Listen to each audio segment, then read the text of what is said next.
So in the late 70s, brucellosis came through the state of Washington and different states at that time. That's why still today a lot of states require a bangs vaccination. Brucellosis, same as bangs. In humans, it's undulant fever. It's been going on for years. James Herriot in his vet books in the 30s talks about James Herriot actually had undulant fever, and he would, for the rest of his life, kind of like malaria, he would have these crazy feverish bouts for a day or two. Anyway, this dairy where I'm living here that I've subsequently tore down, this guy got brucellosis. I want to say 12 or 13 dairies had to be completely cleaned out here in the county. And so my first year in 4-H in 1978 or 79, we had no cows at the fair. So I was in 4-H. I wanted to show cows so bad, but there was no cows at the fair. And my dad was very reticent over the years to let me take cows to the fair. And there was a lot of dads, they did not like the kids taking cows to the fair because of brucellosis.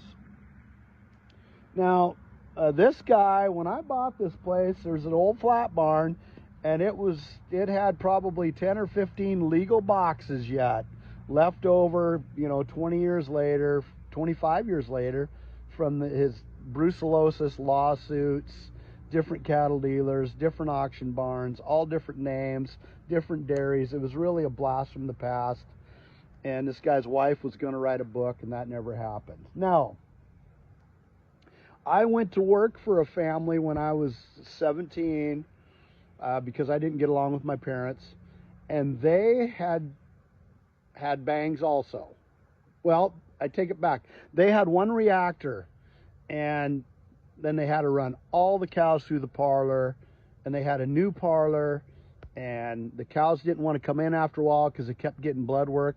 They finally said, screw it, and on their own, they beefed all the cows, pooled their money, bought 100 and some head of heifers, and they owned an old flat barn a mile down the road that they had bought with a heifer ranch.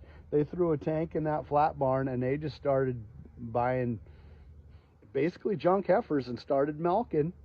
And all three, two brothers and a dad, they all had off-farm work. The wives had off-farm work, and they got through it they didn't get any government funding. They just did it on their own.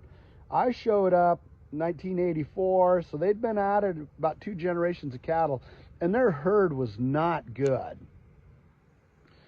But they had gone through it. They got no money from the government or anything. They had gone through it. And when I was there, they were buying bulls from dairymen that had cattle like, bulls and AI, show cows. And with 3 or 4 generations of bull breeding, they turned that herd of cattle around into something not special, but a very workable set of commercial cows. So there's 2 different ways to do the bangs deal. This guy here, it was lawsuits, lawyers, this and that, and it kind of defined the last, 20 years of his farming. The other kind, and I have respect and was helped out by both families. They just went at it a different way. But yeah, back in 78, we did not have cows at the fair, and it was an underlying current of the farming industry here in Whatcom County, and I think nationwide. Anyway, so I had cows out twice in the last week, or in the last 48 hours, and I got caught with my pants down by one of my TikTok guys, the little Desi Arnaz of calf raising here.